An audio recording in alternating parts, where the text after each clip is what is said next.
क्रिस्त में अधिक प्रिय सिस्टर्स एवं बच्चों, आज के सुसमाचार में हम देखे हैं कि जो प्रभु यीशु को शिष्य हैं उनको लोगों के बीच में कैसा रहना है और क्या उन लोग सामना करेंगे, उसको प्रभु यीशु पूर्ण रूप से भविष्यवाणी के रूप में बताते हैं।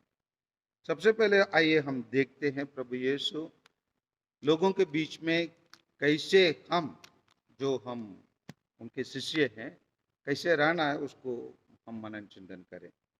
बताया जाता है सेंट मत्ती के सुसमाचार अध्याय 10-16 में, देखो मैं तुम्हें भेड़ियों के बीच भेड़ों की तरह भेजता हूं, इसीलिए सांप की तरफ चतुर और कपोत की तरफ निष्कपट बनो।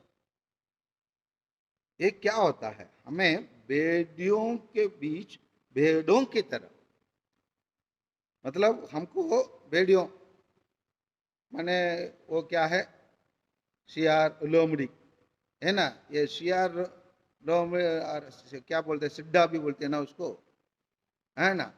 तो इन इन लोगों के बीच में हम खड़े रहना है। बकरी अगर शियार लोमड़ी या सिड्डा के बीच में खड़े रहेंगे तो उन लोग आके हमको गले लगाएंगे, हमें चलो हम खेलने के लिए जाएंगे बोलेंगे क्या?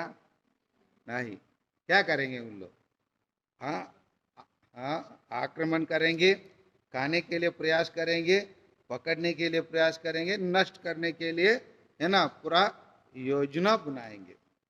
लेकिन उनके बीच में ही हमको रहना है।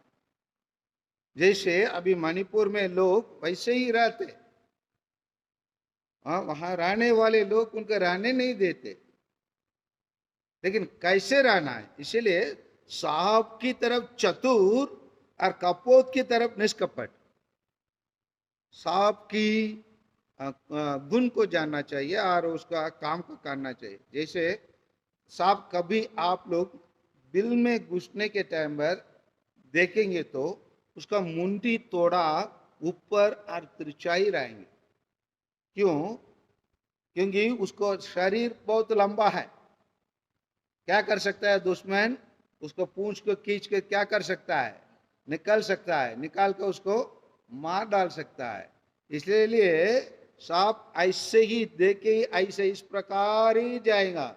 अगर कोई पकड़ने के लिए कोशिश करेगा मार देगा।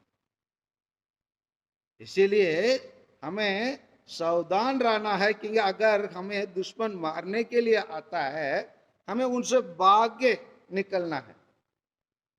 जैसे अभी मणिपुर में मारने के लिए आए, भागे निकले, और जो लोग भागे निकले उन लोग निर्जन प्रदेश में या पहाड़ी स्थान में और शरणालय में पहुंच सके।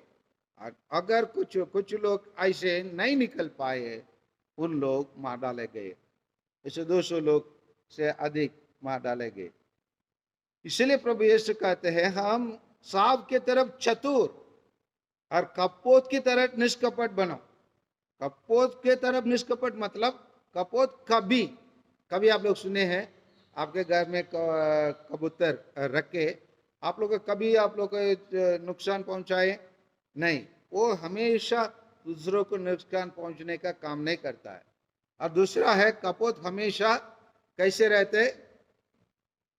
जोड़ी में रहते, दो लोग एक साथ रहते। कहा जाता है अगर शादी के लिए अगर कोई उदाहरण देना है तो मतलब मियाँ बीवी के बीच में, है ना, पति पति के बीच में अच्छे रिश्ता बने रहना है तो कहते हैं कबूतर के जोड़ी के समान, है ना, कहा जाता है। क्यों?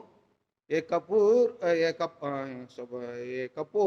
या कबूतर एक मर गया, वो दूसरे किसी कपोत के साथ उठता बैठता नहीं है, वो अकेले ही रहेगा अंत तक, वो मरने तक।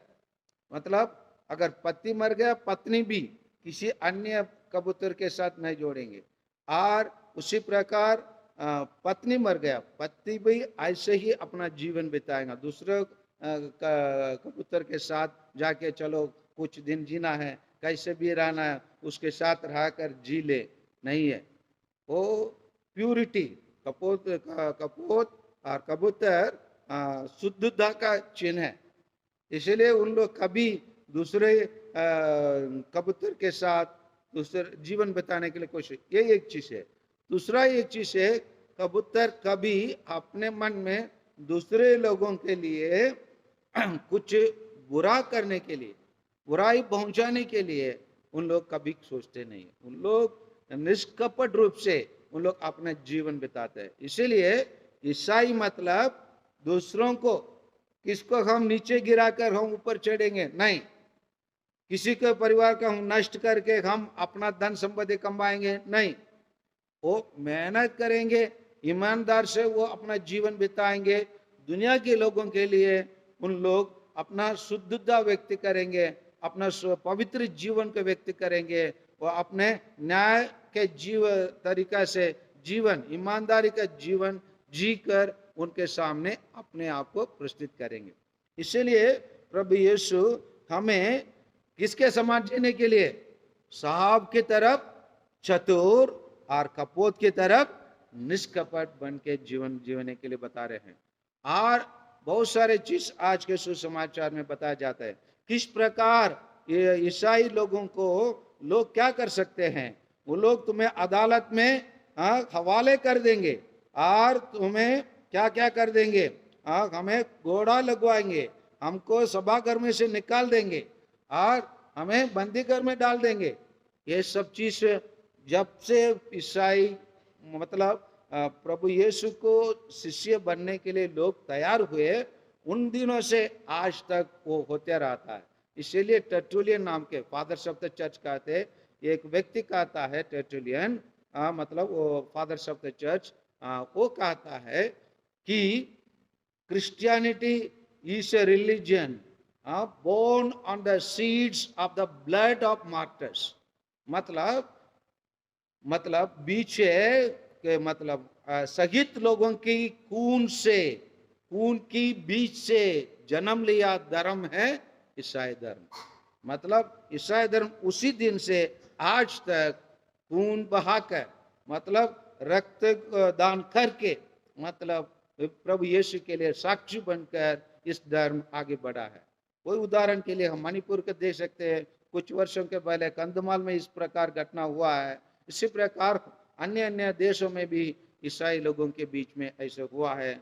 आइए हम प्रभु यीशु हमें किस प्रकार रहने के लिए बताते हैं, उस प्रकार रहने के लिए प्रयास करें और अत्याचार को सामना करने के लिए हिम्मत से आगे बढ़े। आमीन।